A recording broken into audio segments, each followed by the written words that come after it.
just before the service, someone came up to me and said, I was looking at the bulletin, and I see that you're preaching on my favorite thing. And my mind right away said, oh, wow, he loves John 13. And he said, well, the Bond. I love James Bond. And that never occurred to me, but it's called The Bond, and the series is Unbreakable, but not about James Bond. So I'll have to pack that one away and remember that's maybe something we could do someday. The old 007. But no, I'm sorry, it is not about James Bond. For the rest of you that were anticipating that, this is a series called Unbreakable.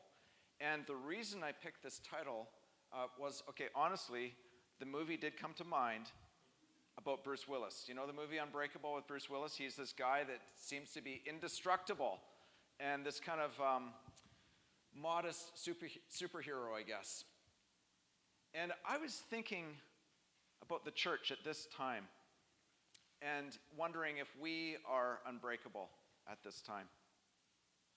As a matter of fact, this sermon series has been on my heart for a long time as I think about what's happening outside and inside the church right now. So right now in this sermon series, we're going to be talking about things that can break us apart from the inside, and next week we'll be talking about things that can break us apart from the outside. So this week is the inside, and that's why it's called the bond, because there are things that bond us together, and it's not a secret agent. But will we be unbreakable? I've been talking to a lot of pastors about the pressures that COVID has placed on people in the church. Pressure within the church, not talking about outside the church right now. The relationships that have been lost, the arguments, the people leaving churches. Some people think it's one of the greatest struggles we will have in our lifetime in the church. I don't know if that's true, but it is quite a struggle nonetheless. It's been very challenging for churches, for people in churches, for church leadership to navigate all of this. It's been difficult for relationships. We have had people leave us in this church. We're not alone. A lot of churches have had people leave because of their opinions about how to handle COVID and what COVID is and all of the stuff that's connected to that. We're not alone. This is happening. And it seems to me it's a real test for the church and how we react to that. So this series is going to be looking at John chapter 13, verses 34 and 35 for both weeks. We're going to get into that series. And as I guess that was Siri agreeing with me. I said series, and she thought I said Siri.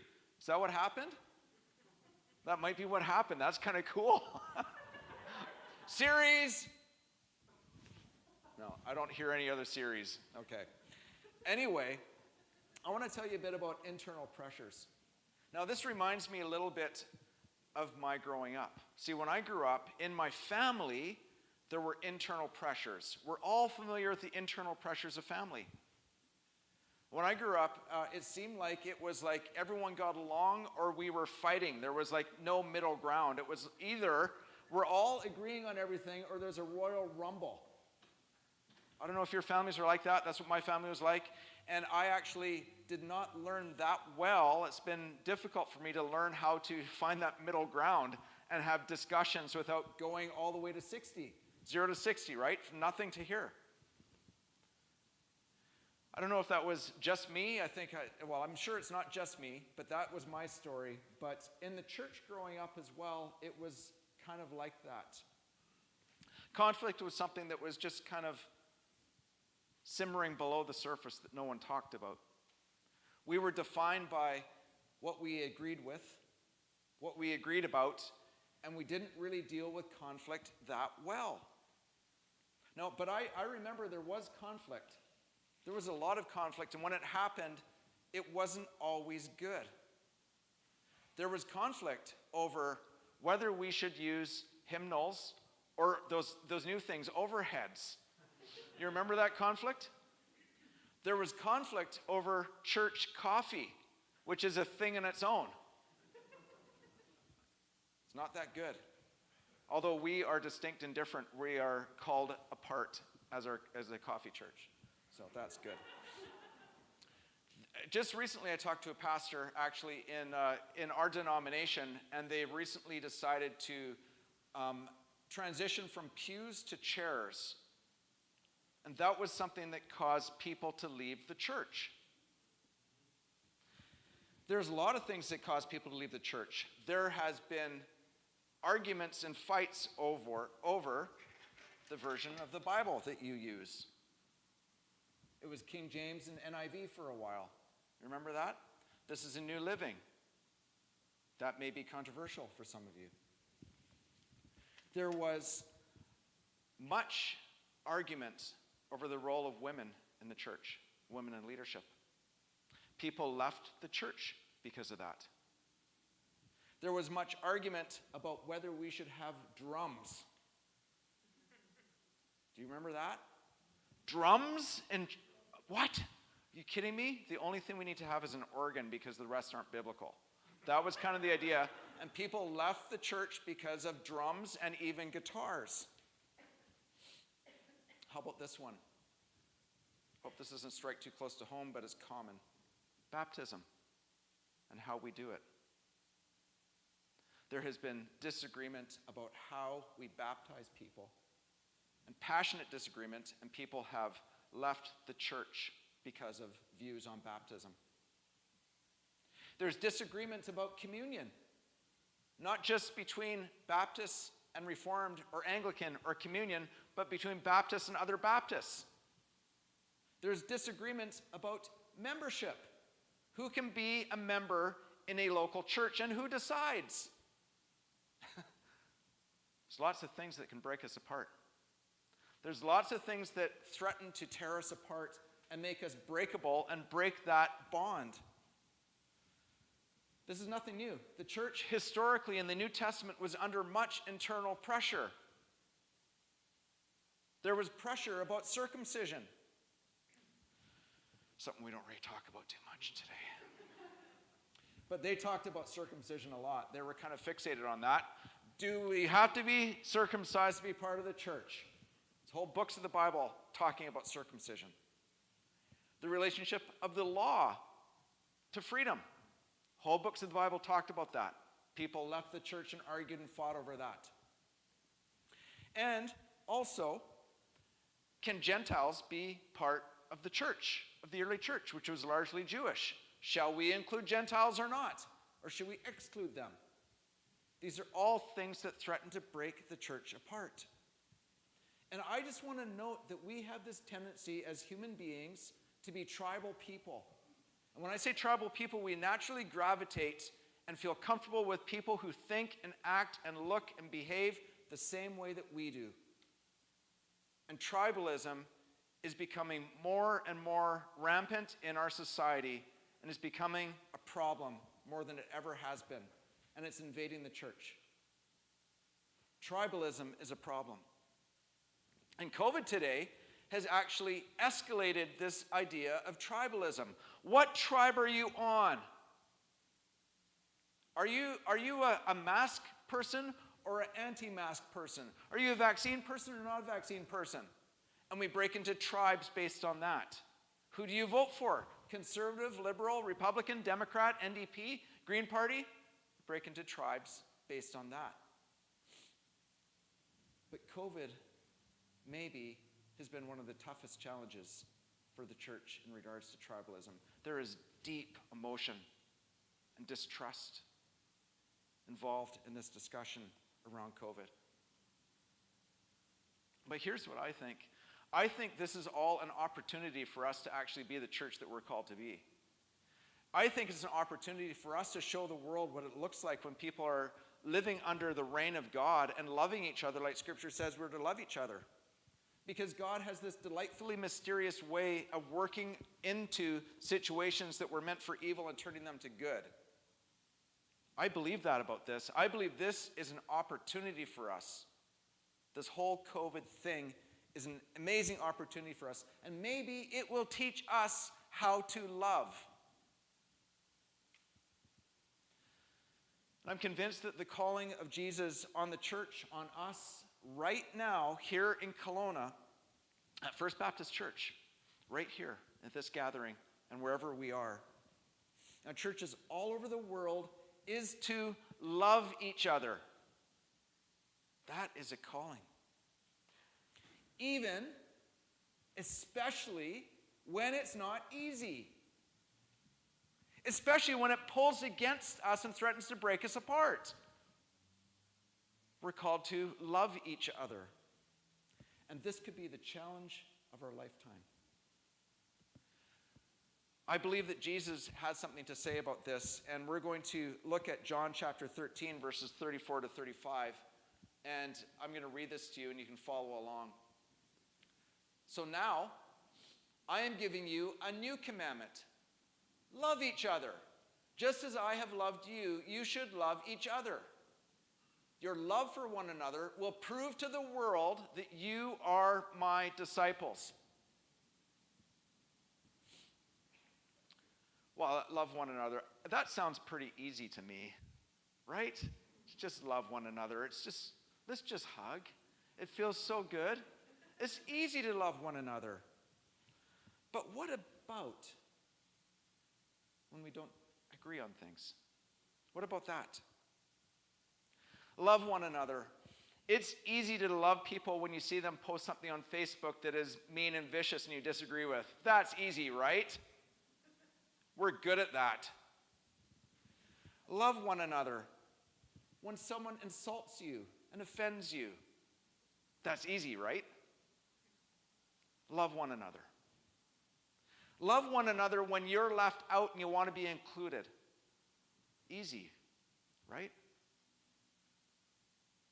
Love one another when someone snaps at you for no reason that you can discern. It just comes out of the blue. I mean, I find that so easy. All of these things are so easy for me.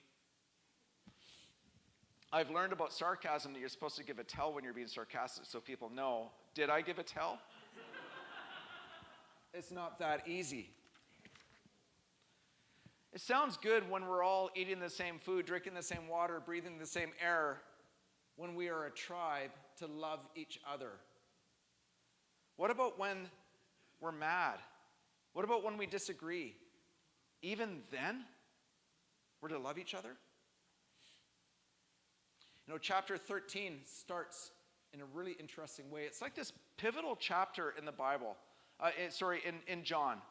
It's this pivotal chapter in John that sets the scene for a lot of things. This is a transitional chapter. I'd like to read chapter 13, verse 1 to you. Before the Passover celebration, Jesus knew that his hour had come to leave this world and return to his Father. He had loved his disciples during his ministry on earth, and now he loved them to the very end.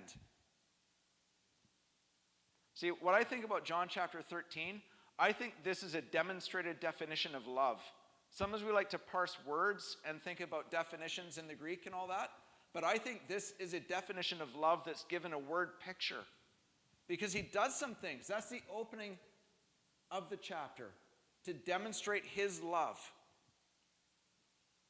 And he demonstrates it in the chapter. Starts out in verses 2 to 4, says this. Do I have a slide for that? I can't remember. I do not. Okay. Well, I'm going to read it from here. From this thing called the Bible.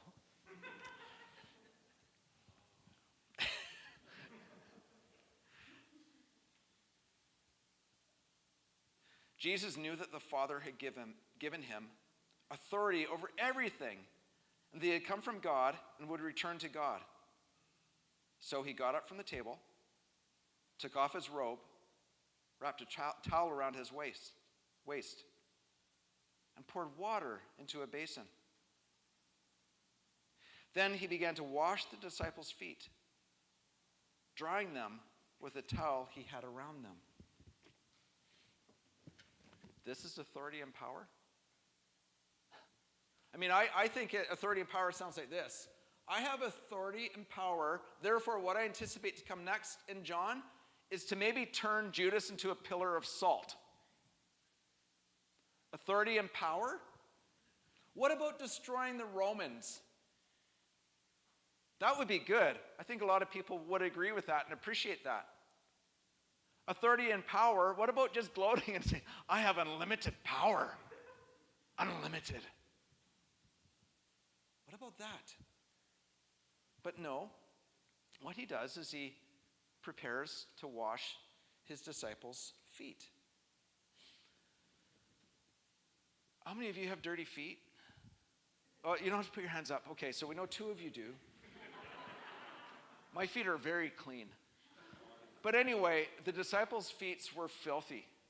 I mean, they walked around with sandals, open-toed sandals, in dusty streets that were dirty with probably lots of manure and dung and droppings all over the place. And it was hot and sweaty. So, Jesus decides to demonstrate his authority and power. And he says, I'm going to wash your feet. That's how he does it. So he goes to maybe Peter, the first one, takes off his sandals, and you can see where the lines of the sandals used to be, and puts them in that basin, and the water just goes dirty right away. But he doesn't stop there. He's like scrubbing those callus things that people have on their heels. You guys know what I'm talking about? That get dirt inside the cracks. I don't have that, but those 2 do. He's scrubbing them, getting all the dirt out of that. And then he takes a scrub brush, he gets under the toenails. You know that black dirty stuff that's been there for weeks and months? Too far? That's what he's doing. And the water is filthy. And then he does 11 more guys like that. John 13, I'm going to demonstrate my love for my disciples. This is what he does. When he has all authority in the world, he does this. He loved them to the end. And then he sits down and has a Passover meal with them, like a communion meal, a Passover meal. And he has in his mind, and he knows that one of them is going to betray him. But he has this intimate meal with that man, Judas, anyway. They break bread together. They eat together. You remember the scene? And Jesus says, one of you will betray me. And then Judas sneaks out, probably in emotional turmoil, but he does. Jesus loved him anyway. He knew he was going to be betrayed by Peter. And he continued. He demonstrated his love. That's what the chapter is about. And this is the definition of that kind of love. This is what you do. John 13:34 says, love one another. A new commandment I give to you. I think we've got one for this, right? Yeah, we do. John 13:34. Is that on there? Oh, I got to use this thing again. I'm just kidding. I should do my sarcastic tell again. Or I could get better at making slides. So now I'm giving you a new commandment. Love each other, just as I have loved you. This is a demonstrated definition of what love is. And it's a command. Do this. This is a new command. You are to do this. This isn't optional. Commands aren't things we decide to leave. Do this. You must do this.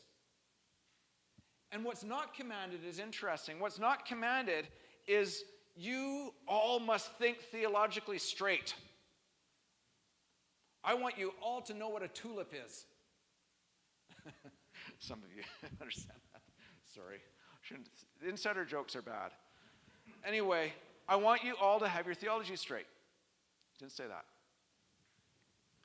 I want you to agree on everything. Be of one mind. Didn't say that.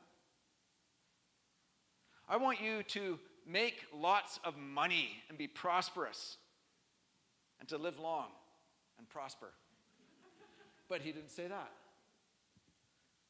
A new commandment I give to you. Love one another. It is not negotiable. And it's new, but it's not replacing anything. This ties into the Shema. Love God and love your neighbor. Love God and love others, which is a very broad command. This in John gives definition to the Shema and narrows it in to loving our neighbors who are also the people we are in fellowship with in what we call the church. Love those people like I have loved you.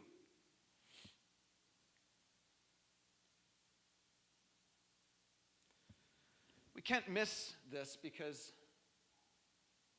this isn't about feelings of love. This isn't about loving people when you feel good about it. This isn't about loving people that give you a warm fuzzy. This isn't about loving people that agree with you. This is about loving people who are disciples of Christ. And sometimes we disagree over silly things, but we disagree and we're called to love each other anyway. Love how I have loved you. Washing your feet, putting up with betrayals, putting up with your disrespect, putting up with you not getting it. He put up with a lot, and he loved them. You know, there's a word here that you guys have probably all heard of. It's agape. It's a word for love. It's a Greek word for love in John 13:1, 34, and 35. The same word is used throughout John 13, and it means demonstrated love. Love shown in action. It's like this living demonstration of what love is. It's not about whether you feel good about it. It's this demonstration of godly love.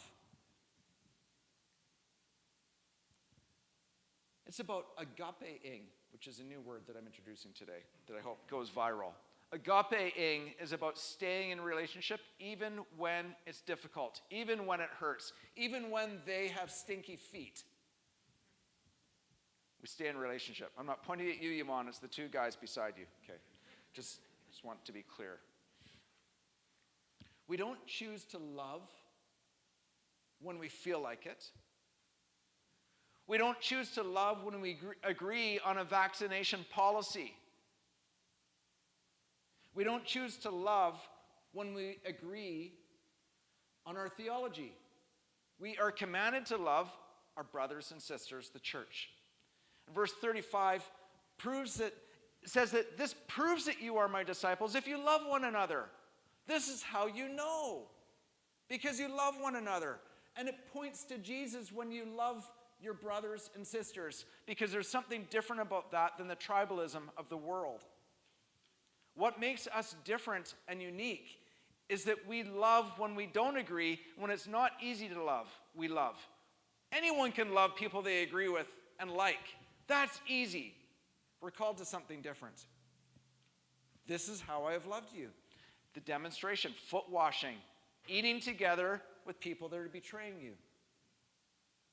And the cross also is agape love. Think of it this way.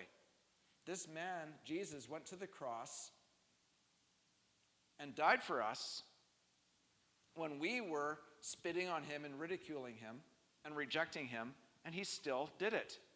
That's demonstrated love. That's agape love. Love when it hurts, not when you feel like it. You know, that tribalism is rampant in our society.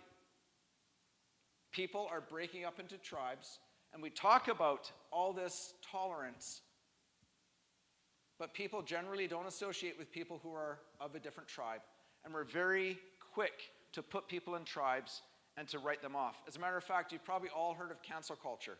Heard of that? We can easily do this in the church. We can cancel people that disagree with us. Write them off. Unfriend them, unfollow them, cut them out of our lives. That's cancel culture. The world does that. Do we do it? Well, I'm afraid so. But I think this is calling us not to do that. There's this theological term called a diaphora. And it's this idea, and a lot of the mainline denominations have this, that they're clear on what things are essential for salvation. And the rest are called disputable matters. I wonder how big our list or your list or my list is on things that are essential for salvation. See, with tribalism, that list keeps getting bigger and bigger, and we keep saying more and more things are important for salvation. I wonder what that does for us as far as tribalism, as far as counseling people. How big is your list? Is it long? Is it getting longer? Are you finding more and more people to cancel and to write off? Cancel culture is different than being bonded in love. Cancel culture is against what Jesus says about love being an action. I think this can be our greatest moment as a church. I think we can demonstrate to the world that we know how to love even when we disagree, and when we do that, we look like Jesus because he loved us. Stinky feet and all. He loved us. This can be our greatest moment. Love as agape is demonstrated love, love shown in action, agapeing even when you don't feel like it. So I'd like to invite the team up to respond in worship, but I also like to invite all of us to consider ways that we can show love in a demonstrated way. I'd like to ask you to bring to mind those people that you've decided to cancel. And ask yourself, how can I love those people? How can I love them? How can I be more like Jesus? I'd like to ask you to think about what it means for First Baptist to be known as a church that doesn't cancel people but sticks with them through thick and thin. That is the way of Jesus, and we're invited into it. Let's worship.